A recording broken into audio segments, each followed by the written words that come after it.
عليكم، ازيكم عاملين ايه؟ دلوقتي انتوا مستغربين ان صوتي بعيد او مش واضح، تمام؟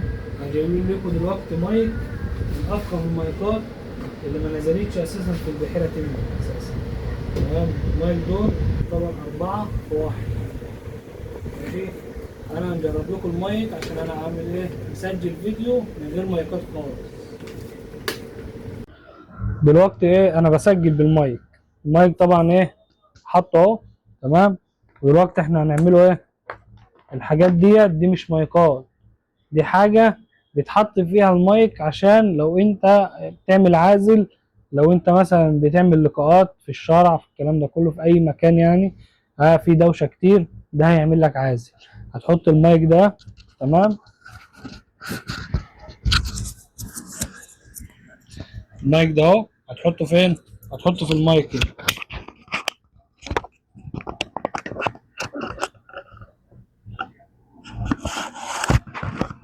بس كده. دلوقتي انا بتكلم بالايه؟ بالمايك ده. لو انا مثلا في الشارع ولا حاجه بعمل لقاء، انا ايه بتكلم مع اي حد كده في الشارع، ممكن ايه ده مش هيعمل دوشه، مش هيعمل اي حته، مش هيعمل اي حاجه يعني على العموم.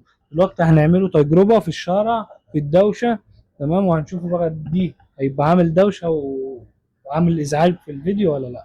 دلوقتي انا بسجل في الشارع اهو، ماشي. المحل ورايا محل مصري، تمام.